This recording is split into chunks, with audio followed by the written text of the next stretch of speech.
వి gold trusted gold buyers తాకట్టులో ఉన్న బంగారాన్ని విడిపించి ఈ రోజు ఉన్న మార్కెట్ ధరకే కొనబడును. మరిన్ని వివరాలకు సంప్రదించండి 7710772020. పిరుద్రవరం పంచాయత్ 608H లో నాకు గవర్నమెంట్ వారు దాదాపు ఒక 25 సంవత్సరాల ముందు నాకు 3.5 ఎకరాలు అసైన్మెంట్ చేసినారు సార్. నా పక్కన గోపాల్ అనే వ్యక్తి, గురునాథ్ అనే వ్యక్తికి పొలం అమ్మినాడు. అతను 2.5 ఎకరా. ఆ పొలము అతను 2.5 ఎకరా పొలం కొనుక్కొని నా పొలంలో 87 సెంట్లు ఎంక్రోచ్మెంట్ చేసినాడు సార్. ఎంక్రోచ్మెంట్ చేసిన దానికి ఆర్డీఓ గారికి, కలెక్టర్కి, తహసీల్దార్కి కంప్లైంట్ చేయడం జరిగింది సార్. జరిగితే దాని మీద నోటీసులు ఇచ్చినారు. ఈరోజు హీరింగ్ ఉంది సార్. ఆ హీరింగ్ కోసం వస్తే అతను 10 మంది రౌడీలను తీసుకొచ్చి అది రాడ్లతో కలిసి 10 మంది నా మీద దాడి చేసినారు సార్. ఇంతకుముందు కూడా తహసీల్దార్ ఆఫీస్ ముందునే అదే గ్రామానికి సంబంధించి జయరాజ్ అనే వ్యక్తి మీద కూడా ఈ గురునాథ్ దాడి చేసినారు సార్. అతను రియల్ ఎస్టేట్ వ్యాపారం చేసుకుంటూ నా పొలంలో ఉన్న గినాలను అంతా తీసేసి అద్దులు, టెంకాయ చెట్లు, దానిమ్మ చెట్లు మొత్తం తీసేసినారు సార్. కలెక్టర్ గారికి కంప్లైంట్ చేసినాను. ఎంఆర్ఓ ఏమాత్రం పట్టించుకోకుండా ఎవరైతే ఉన్నారో వాళ్ళకే సపోర్ట్ చేసుకుంటూ సీసీ ఫుటేజ్లు కూడా ఇవ్వడం లేదు సార్. ఇంతకుముందు గొడవ కూడా జరిగింది. ఇప్పుడు కూడా మళ్ళీ ఆయన సాక్షాత్తు ఆయన ముందు జరిగినా కూడా ఆయన పట్టించుకోకుండా మళ్ళీ ఇటువంటి ఆయననే ప్రేరేపించినట్టు చేస్తున్నాడు సార్. తహసీల్దారే రమేష్ బాబు సారు. ఈ పరిష్కారం నాకు అసైన్మెంట్ జరిగింది, నాకు అన్ని రకాలుగా ఫ్రీ హోల్డ్ ఎన్ఓసి ఉంది, బ్లాక్ స్పిట్టింగ్ సబ్ డివిజన్ చేసినారు. నేను ఆల్రెడీ పొజిషన్లో ఉన్నాను సార్. దాదాపు 30 సంవత్సరాల నుంచి పంట వేసుకుంటూ నేను కల్టివేషన్ చేసుకుంటున్నా కూడా నేను ఒక మాజీ ఎస్సీ విజిలెన్స్ మానిటరింగ్ కమిటీ మెంబర్ని సార్, టీడీపీ లీడర్ని. నా మీద దాడి జరుగుతున్నా కూడా ఎంఆర్ఓ నిమ్మకు నీరెత్తినట్టు ప్రవర్తిస్తున్నాడు సార్. ఈ కారణానికి ఎంఆర్ఓ కూడా బాధితులు కావాలి సార్. ఇంత విచక్షణ రహితంగా కొట్టడం అంటే ఇది ఈ ప్రజాస్వామ్యంలో మనం ఎక్కడ భారతదేశంలో ఎక్కడ భారత రాజ్యాంగం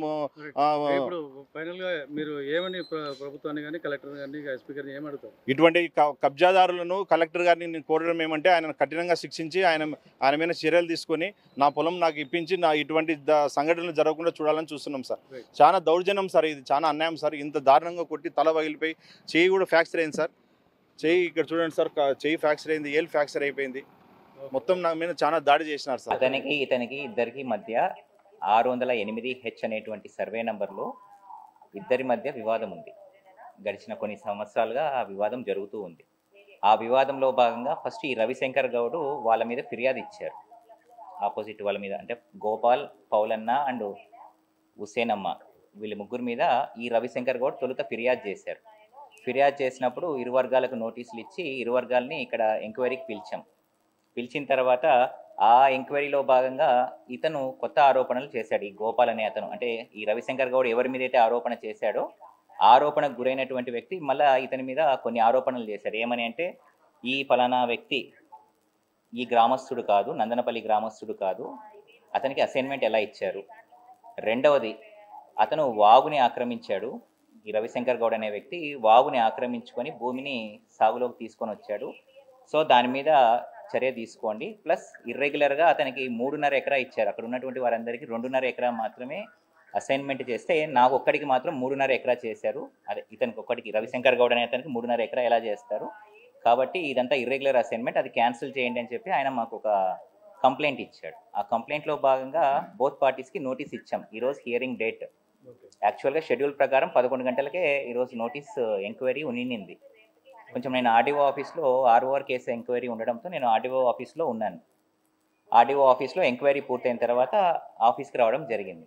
వచ్చిన తర్వాత వెంటనే వితిన్ 2 మినిట్స్లోనే ఆయన ఈ విధంగా లోపలికి వచ్చారు.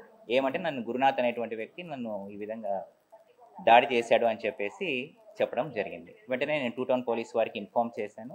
2 టౌన్ పోలీస్ వారి ఎస్కార్ట్తో అతన్ని గవర్నమెంట్ జనరల్ హాస్పిటల్కి పంపడం జరిగింది. సో వీళ్ళిద్దరి మధ్య, గోపాల్ అండ్ రవిశంకర్ గౌడ్ మధ్య ఈ భూమికి సంబంధించి వివాదం అనేటువంటిది ఉంది. పరస్పరం ఇద్దరు ఒకరి మీద ఒకరు ఆరోపణలు చేసుకున్నారు. ఫస్ట్ రవిశంకర్ గౌడ్ ఫిర్యాదు చేశారు.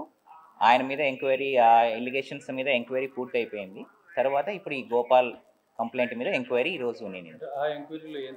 ఆ ఎంక్వైరీలో ఫస్ట్ చేసినటువంటిది అంటే ఆయన ఏమని ఎంక్వైరీ చేశాడంటే, వీళ్ళు ఈ విధంగా అసైన్మెంట్ పొందినా కూడా వేరే వాళ్ళకు సేల్స్ చేశారు కాబట్టి అది పీఓటీ యాక్ట్ ప్రకారం రద్దు చేయండి అని చెప్పి వాళ్ళు అడగడం జరిగింది ఈ రవిశంకర్ గౌడ్ ఫస్ట్.